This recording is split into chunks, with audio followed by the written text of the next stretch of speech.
Sophie Durocher. Un savoureux mélange artistique de culture et d'information. Moi, là, vous le savez pas encore, hein, mais les individus que je préfère dans la société, c'est les influenceurs. Je change à changer de carrière à un moment donné pour devenir influenceuse. C'est lucratif. C'est lucratif? C'est lucratif et je t'en parle parce que bonjour, jeudi, Cybèle Olivier, journaliste à la recherche chez Cube Radio. C'est parce qu'on est rendu à l'aise. Non, mais c'est parce que je suis rendue que elle se passe de présentation. Mesdames et messieurs, veuillez accueillir Cybèle Olivier, qui est journaliste à la recherche à Cube. Merci, Sophie. Bonjour, Cybèle. On parle d'influenceurs. Tout à fait. On parle aussi de YouTubers. On parle de tous ces gens qui font du contenu en ligne qui peuvent parfois être très lucratifs. Aujourd'hui, 25 janvier, on a appris la création de l'Association des créatrices et créateurs de contenu du Québec. Donc, une association qui a pour but de rendre le travail plus crédible, en fait, puis d'assurer une représentation au niveau gouvernemental comme... La CCCCCQ. Ben oui, des créateurs. Eh bien, moi, je veux te parler aujourd'hui du créateur par excellence sur YouTube. C'est MrBeast. De son vrai nom, Jimmy Donaldson, qui lui c'est pas son vrai nom, ça, MrBeast? Ce n'est pas son vrai nom, et c'est Dieu. surtout un créateur, un idéateur, réalisateur aussi, parce que maintenant, les vidéos sur YouTube sont parfois des petits films et des grandes productions pour seulement quelques minutes.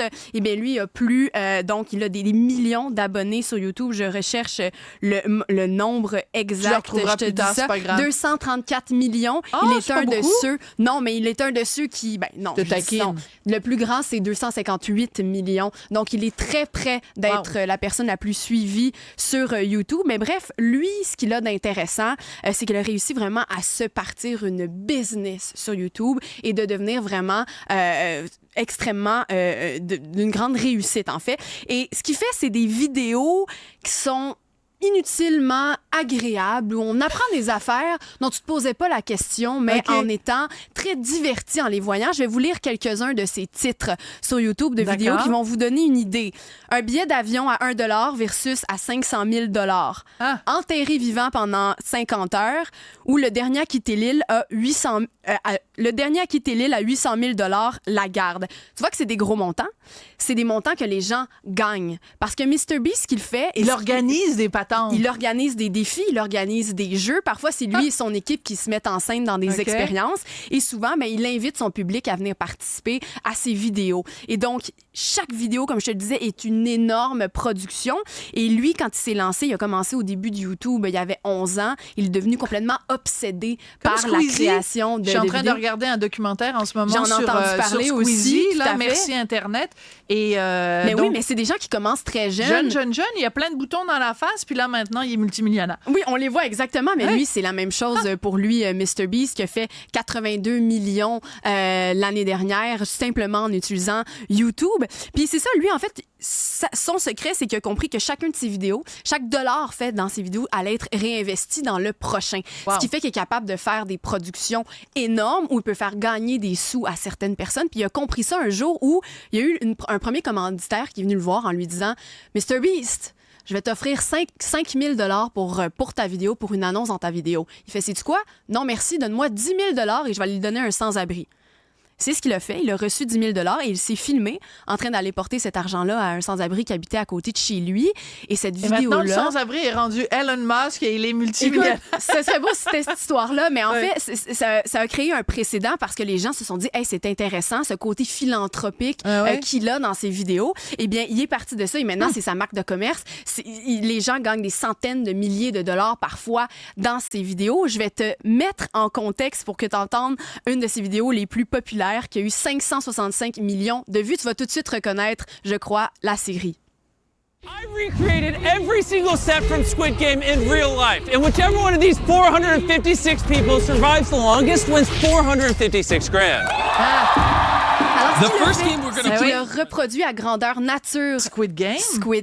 Pour de vrai. Pour de vrai. Donc, tout cet argent-là, quand je dis qu'il réinvestit dans ses vidéos, c'est dans les décors, c'est dans les gens pour créer la production, dans la scénarisation aussi. Juste revenir un petit peu en arrière, parce que je déteste quand on fait référence à des trucs et puis, on les remet pas dans le contexte. Donc, Squid Game, si vous vous en souvenez pas, peut-être vous étiez caché sous une roche pendant quelques mois. Donc, c'était cette série qu'on pouvait suivre sur Netflix, une série coréenne, donc le jeu de la pieuvre. je pense, en Du français. calmar. Le jeu du calmar en français, même si en anglais, Squid. Bon, peu importe. Et c'était des gens qui risquaient... En fait, eux, ils mourraient.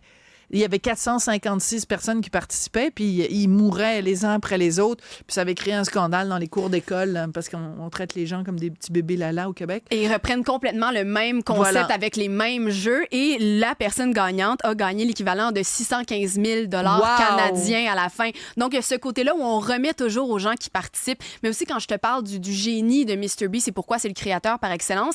Parce qu'il y a le génie créatif derrière lui aussi. Ouais. Mais il y a le côté business. Et là, il a MrBeast, qui est sa plateforme YouTube principale, mais là aussi toutes sortes de produits dérivés d'autres chaînes YouTube où il fait traduire tous ses vidéos en 5 langues différentes, Wow! dont en français, bientôt en japonais aussi, en russe, en portugais. Donc, il a cette idée-là que la création et YouTube peut servir d'empire. Alors, je pense que c'est le créateur par excellence, MrBeast. Et si on est intéressé, comme avec Squeezie, eh bien, ils ont annoncé une série qui va paraître sur Prime. On ne sait pas quand, on ne sait pas encore c'est quoi le titre, mais il va faire ce genre d'activité-là, ce genre de jeu-là en direct à la télévision. Et qui sait, peut-être qu'il y a des gens aussi qui vont gagner de l'argent. Alors, je pense que c'est lui le créateur par excellence. Et si les gens veulent se lancer là-dedans, ben, qu'ils sachent que, en fait, que les gens sachent que je pense que l'obsession, ce qui nous montre, ben, c'est que ça peut mener à la réussite, Sophie.